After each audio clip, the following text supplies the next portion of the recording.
in Konoha, it was an important day for the aspiring shinobi. In the academy, students with their shining headbands sat talking to each other excitably. They had just graduated and were ready to move on to the next step in their journey, ultimately ending in their demise. Quick demise in most of the cases. Out of a usual academy class, only 30 students graduated, and on average only 5 reached their 30s. It was a cruel number for any village, more so for the one constructed with the idea of protecting these very lives. Iruka-sensei entered the classroom, his face filled with pride. He walked up to his desk and spoke in his now all too familiar voice. "Good morning, everyone. Congratulations on becoming genin. From this day onwards you are all proud shinobi of the leaf. I tuned him out and began tinkering with my chakra. Even after all these years it still fascinated me. This tiny warmth spreading throughout my body made it possible for a singular person to pulverize continents, raise mountains and drown town. The warmth made its way to my arms, and then to my hand, and then to 3 of my fingers, each of them having a stone at their end. The die would stick, as long as I supplied enough chakra, otherwise they would fall off. I could hear Iruka moving towards explaining team formations to everyone. Konoha prided itself in producing specialized teams: infiltration, assassination, rescue, sabotage, or assault. Konoha had specialists for them all. Combinations were perfected through years of comradeship and training. As I got comfortable with the 3 dice, I took out 3, and did the same with my other hand. I could feel sweat covering my brows. The exercise was tough, as it required minute adjustments due to the position of the finger and the orientation of the dice. As Iruka got around to announcing teams, I began thinking of my future. Konoha's academy system was very well designed. The system had been designed by the second, and like most of the village, it was years ahead of its competition, proven by the fact that no other village produced more graduates per year than Konoha. And not just simple graduates, there were specializations you could apply to kunoichi, business, sewing, yukijutsu, and sealing. Granted that the academy only taught the basics, this was still miles ahead of what other villages offered, at least according to the books in the library. I was only paying minimum attention to the class, but when everyone suddenly quieted down and looked at me, I raised my eyes to see Iruka staring at me. His voice came out a bit stricter this time. "Why aren't you standing up, Shinso-kun?" His voice raised the alarm bells in my head. I think I missed it, sensei. Can you please repeat it?" Being polite always worked with him. He sighed and spoke once more. "Team 8, under Jounin Kurenai, Aburam Shino, Hyuga Hinata, and Shinso Ken." I could feel the dread build up, my mind working in overdrive to fish out long-forgotten details.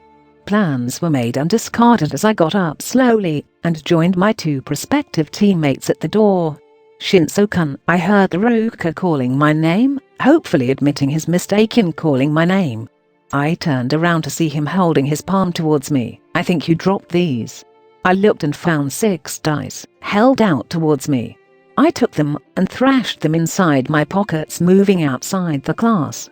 Kakashi Hatake sat on a chair in a rundown apartment. The journey to the apartment had been eye-opening. From what he had gathered through this excursion, painted a picture that made him sigh at the amount of work he had to do. The Hokage sat opposite him staring at a file, while smoking through his aged pipe. "Are you having second thoughts about the team, Lord Third?" Lord Third looked at him, his piercing gaze destroying the old man visage he tried to maintain. "No, I was just thinking of another team." He handed him the file. Kakashi read it. It was a file regarding Team 8, under newly minted Jounin Kurenai Yuhi. It was a search and rescue team with an Aburam, Hyuga, and a non-clan kid. There was a mark on the kid's file. The wrong kind of mark. Despite what most people thought, prodigies were more common than they thought, but loyal and famous prodigy was less so. Those smart enough understood the ruthlessness of the system and planned to circumvent it. A lot of those people would go on to join special divisions or desk jobs, and that would be fine, because they were not traitors, just less loyal and diligent. Most of these shinobi were clanless, for being a prodigy in a clan was a point of prestige and harder to hide. But the kid had drawn the short straw. Konoha was desperate. Even if they were able to maintain their visage of power, it was barely holding. 3 tragedies within a little more than a decade had taken their toll. They needed a prodigy and a rising star. And the kid had drawn the short straw. The kid had been smart, his practical scores were good, and at first glance, one wouldn't find anything wrong with them. What had gotten him into trouble had been file reports by a certain senior genin. Their training had found its way into a report, and that had raised a flag. "You haven't even gotten to the good part yet," the Hokage said while smiling. He turned the page. Aha! Here was the real ringer. Advanced chakra control in the 96th percentile. The boy had also taken up sealing as a specialization class. Understandable, with his request to join the barrier corps. Well, he is an interesting case. But I wouldn't worry too much. The kid seems serious enough. And that was an understatement. Taking more than 3 specialization classes regularly for 4 years required a dedication few children could have. The Hokage looked at him, smoke rising out of his pipe. "Initially, I planned to assign him to you," he spluttered at that. "But that would have disturbed the balance of Team 7. And I could not break the Inoshikacho. But Kurenai is young, and her last experience with teaching was," he remembered the Kurama clan debacle. It had been the gossip of the village. But now he could understand the caution of the Hokage. "Well, I will have someone keep an eye on him. Make sure all goes well. Plus, you do know who is leading Team 10, right? Asuma and Kurenai were probably the worst-kept secrets of the Leaf." The Hokage smiled at that. Asuma had returned from the 12 Guardians through a special request. Kakashi looked at the fridge and sighed again. It just seemed that his work just increased again. Kurenai looked through the window at her 3 students, prospective students, and probable students. She had read their files, and she was already familiar with Hinata. The Aburam kid was typical. Quiet, weird but diligent. Typical Aburam. But Shinso Ken had been a ringer, and it was proven as she looked at him. Instead of sitting idle, his hands were trying to juggle a dice using chakra. It was an innovative way of training control, something which few genin understood the importance of. As she opened the door, she could feel their focus turning on her. "Team 8 with me." 3 of them rose from their seats and followed her out. Their test had begun. Genjutsu. The second pillar of the shinobi arts. It was the most underrated and obscure of the 3. There were several definitions, explanations, and applications. I liked the simplest one made by some Uchiha. It was the method of altering the perception of reality. Genjutsu was tough, because for an average shinobi it required very good control of chakra, not at the medical ninjutsu level, but still very good control. The exact mechanism was still debatable, but according to me, it used a small amount of chakra to disturb the neuronal circuits in a person's brain, altering his perception of reality. For a regular person, to project a convincing perception over another person required acute attention to detail. And that is what had been going on for some time. I had not sensed the foreign chakra at first, but as soon as my suspicion had grown I was able to sense and isolate it. Now there was a single step left. "Kai," I said, flushing my body with my chakra. The corridor dissolved, and I could see my teammates sitting in an otherwise empty classroom, with no sensei in sight. I looked towards Shino, who simply nodded, and Hinata was simply fidgeting. She awkwardly looked at me and spoke. "Hi, Shinso-kun, Shino-kun." I returned her greetings and looked at the only other anomaly in the room. A single red flower, in a vase. "It's a spider lily," Hinata spoke as she got close to the flower. She was about to touch it. "Stop. Don't touch it." She immediately stopped, and I could feel both of them looking at me. "It's most probably a test. A senior told me that most joins like to test their students. The flower could be a part of some sort of test. We should probably have a discussion." I explained my reasoning. "Thank you, Shinso-kun," Hinata spoke. It was quick thinking Shinso-kun. Shino's deep voice was as disturbing as it had been on day 1. I nodded and started observing the flower. Its appearance was regular. The vase was also regular, but something was off. There is something off about the flower, I spoke, as all three of us got close to the table. Hyuga-san, could you observe it with your byakugan? She nodded and made a series of hand seals. The veins around her eyes bulged. Pupilless eyes, with bulging veins, observed the flower. The flower has abnormal chakra encasing it, she told me. I can get rid of it with my Pikachu, Shino spoke from the side. I nodded and I could see insects moving toward it. After some time there was a cloud of smoke covering the flower and the vase, and in their place was a single note. Written on it was a simple sentence. We read it and all of us spoke a single word. Graveyard. Two shinobi were observing the classroom from the outside. They did quite well, don't you think? One of them spoke. She was at least a Tokubetsu Jonin, evident by the mask she wore. Her purple hair was perhaps just as iconic as the sword resting on her back. Yeah, they got out of the Jinjutsu almost immediately, well except Hinata, who is immune. And they didn't rush in like idiots, showing good judgment at least for newly minted genin, that is. They were good for peacetime. Though they could have done better, Hinata should have checked their surroundings and they should have done a small introduction, but all of those things could be taught. She had designed the test mainly to check for patience. Had they rushed in without a thought, well, that would not have been pleasant. Well, they are gonna keep you busy for some time. I have to go to HQ. Tell me if something pops up. The masked woman spoke as she vanished in a puff of smoke. Kurenai also stood up and vanished towards the graveyard. It seemed that she was going to pass her first team. As all three of us reached the cemetery, we found Kurenai-sensei at the main gate. Her black hair was fluttering in the wind. That red Sharingan like her eyes was sharp as she scanned as we assembled before her. Sensei, Team 8 reporting for duty. She nodded and spoke, her voice carrying authority and seriousness. Good work, you three. Now can any of you tell me the purpose of this exercise? Three of us looked at each other and I spoke. It was a test to check whether you would or wouldn't take us as a team. She nodded and raised her brow at Shino, who continued in his deep voice. You wanted to check our basic skills and habits for our specialization. She nodded her head and turned our female counterpart. And what would that be, Hinata?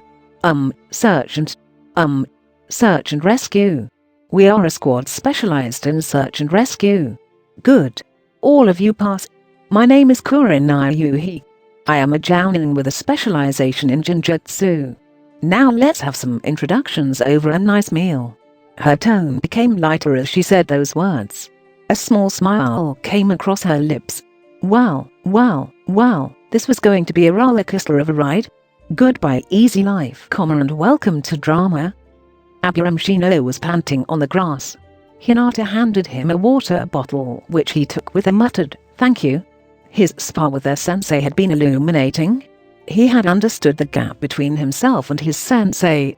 Hinata had sparred earlier and her performance had been good. She had decent taijutsu and her byakugan made their sensei's illusions ineffective against her. But he had expected that Hinata was the heiress of a clan with a rich history. She had been trained since childhood to reach her potential. But he was most intrigued by their third teammate. Shinso Ken was a no-name for most people, at least all those people who weren't paying attention. He had no flair, his features were common, simple black hair, good height, dark brown eyes, and he mostly had a bored expression on his face. He looked at him as he got ready to fight the sensei. Kurenai-sensei for her part was looking as fresh as when this exercise had started. Shinso-kun got into his stance, and he could sense the sensei getting ready as well. Both of them had sparred in the class as well, but he had always felt that Shinso-kun had always held back. Now he could judge just how much. Kurenai watched as the last of her students got ready. His eyes were focused and had an unusual spark in them. She was still intrigued by him. She tensed her muscles, chakra brimming beneath them, heightening her perception just before she saw her student vanish. She jumped to avoid a sweeping kick, but the follow-up attacks tested her defense. His taijutsu was good, much better than anticipated. His assault continued, while she continued to dodge most of his blows. They were efficient, showing hours and hours of dedication. She jumped back and threw several shurikens, and he had to use a substitution jutsu to get away. A single hand seal for that jutsu. It was not difficult, but few focused on the most basic of the three jutsus. People usually focused on flashier techniques, forgetting the importance of basics. He reached into his back pocket and took out a scroll. She did not interrupt him. She wanted to see what he was capable of. "I just got this yesterday, so might be a little rusty, but no matter," he said as a sword puffed into existence. It was a short sword, though its length was slightly greater. He was well trained with a sword. He rushed towards her with an upward slash which she dodged, and then took out a kunai to parry the next one.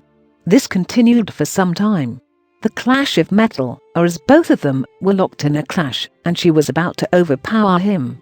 A kunai was coming toward her. She had to disengage, and as she did she kicked him, and he was pushed back. She looked up, and was shocked to see a third arm arising from his shoulder.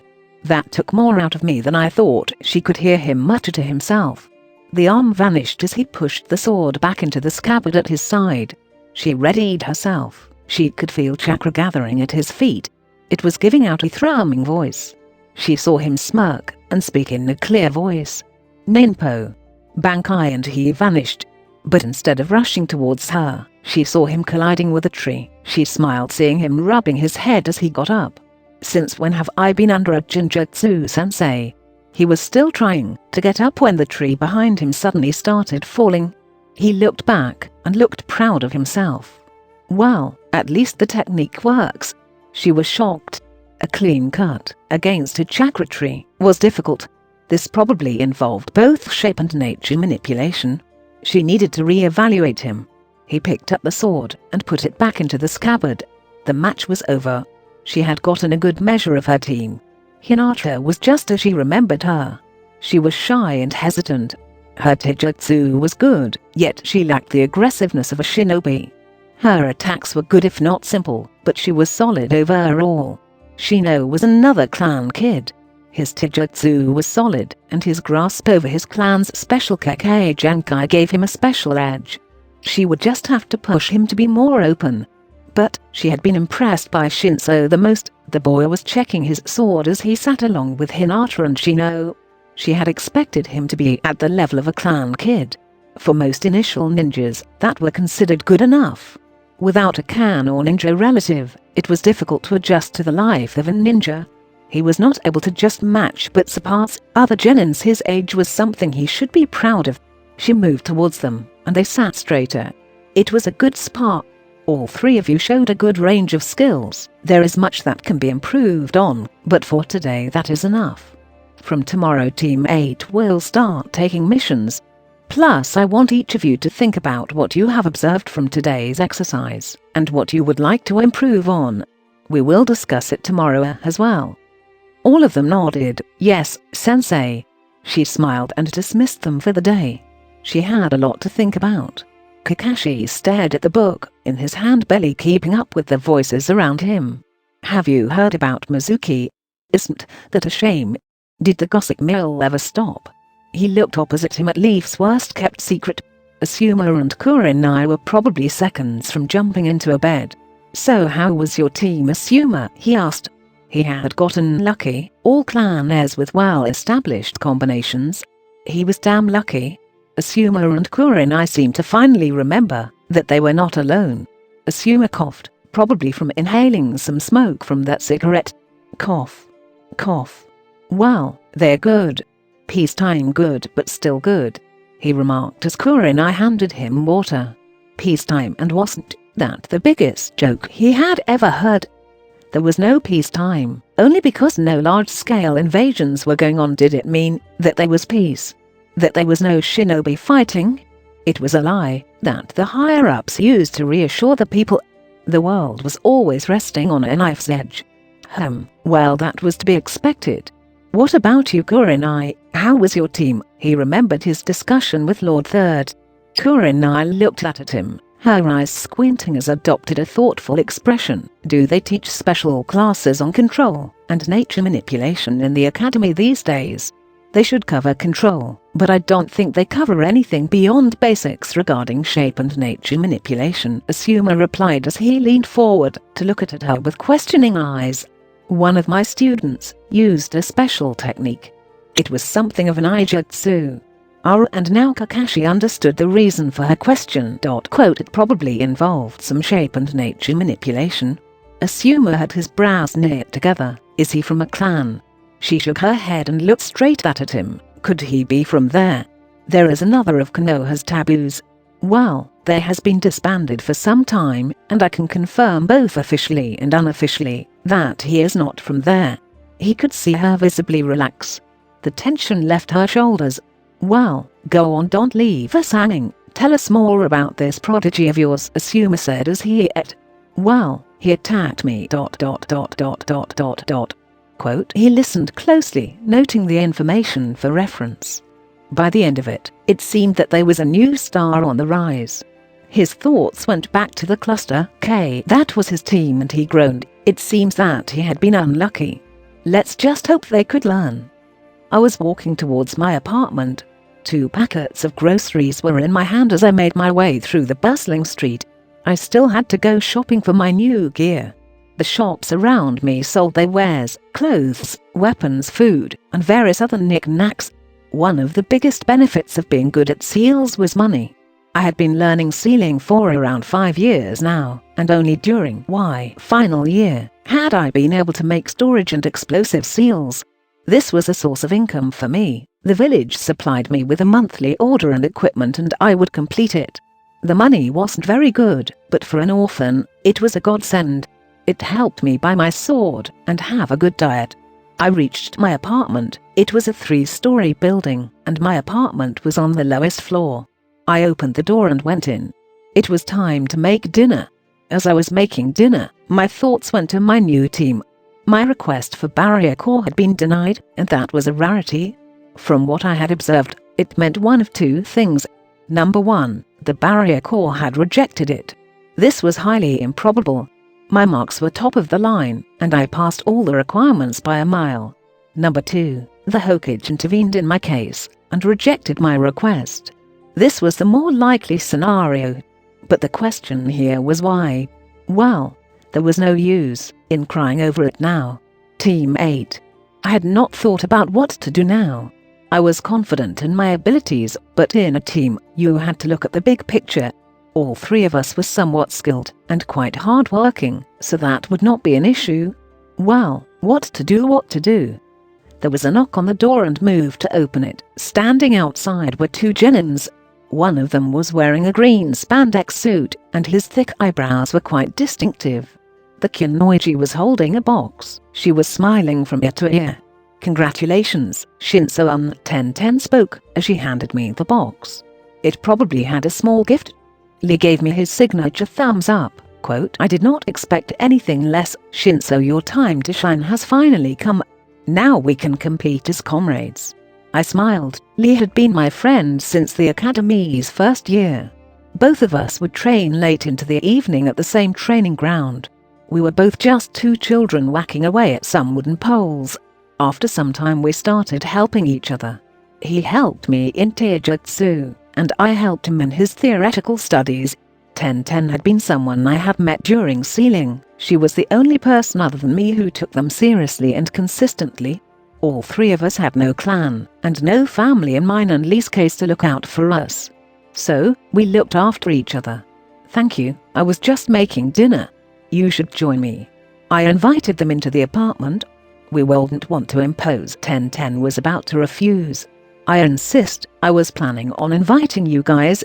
So, it's no issue." She smiled and entered the apartment, Lee right behind her. All 3 of us were seated at the table, eating and talking. "I'm kinda happy that your request got denied," Ten said with a smile. "Why?" I said, pouting. "Well, then all your training would have been wasted. You would have become a glorified desk shinobi." Ten is right, Shinso. You should aim higher and become the best shinobi you can," Lee said chivalrously. "Well, it has been rejected, so there is nothing I can do about it. I might ask Iruka-sensei about it tomorrow. Tomorrow I could ask Iruka-sensei at the mission desk." We all talked a bit more. As both of them were leaving, Ten said, I nearly forgot.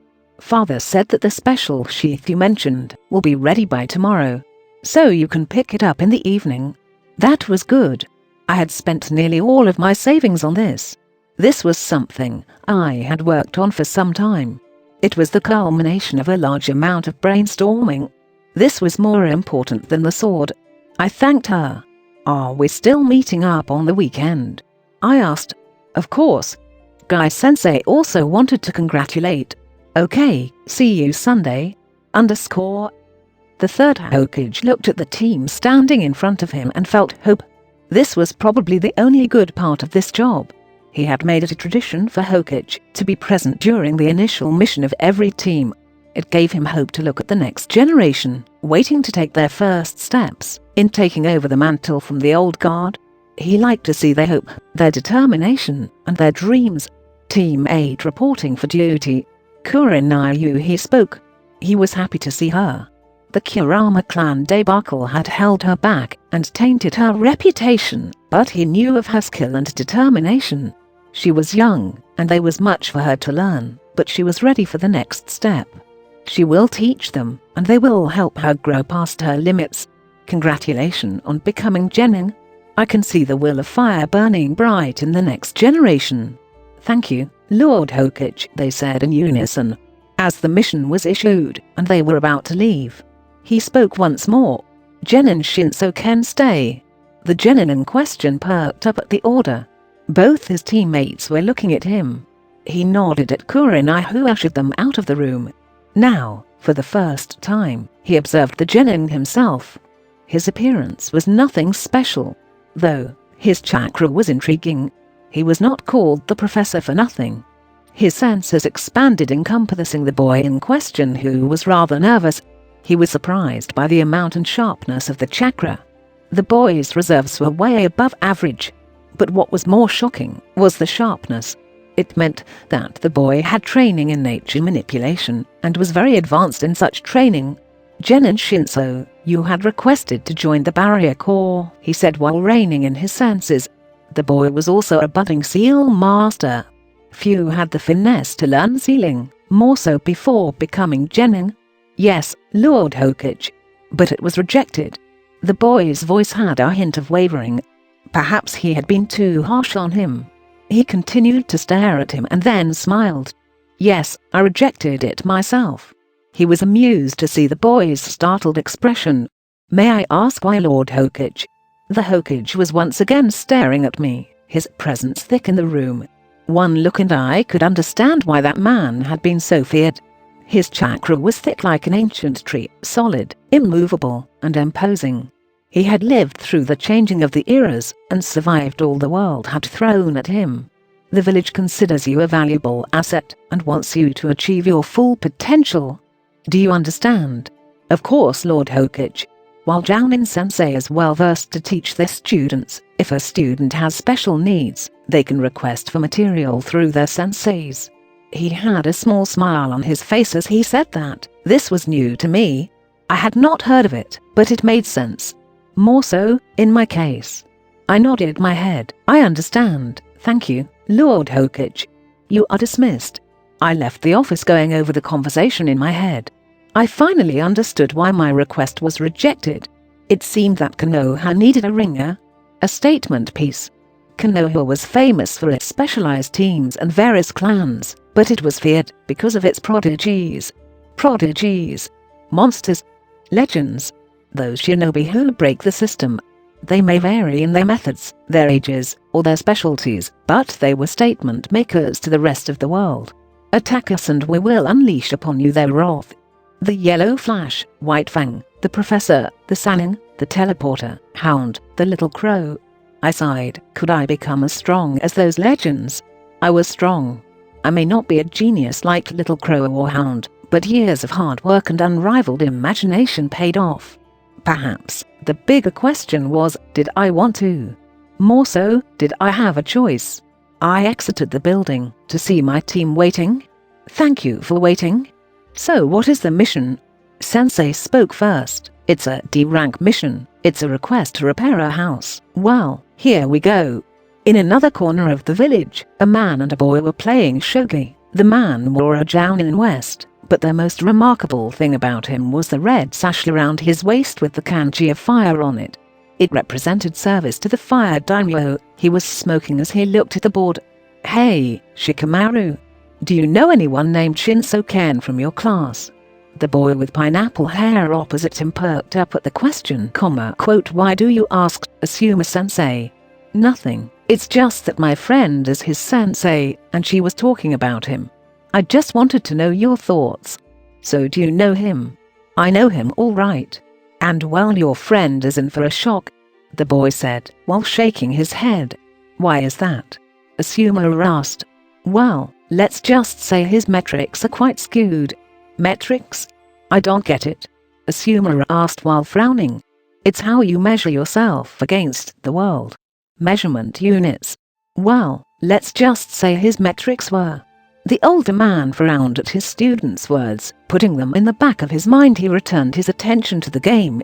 Kurenai would be fine. She was fine Jounin, and well, his own students were quite a handful.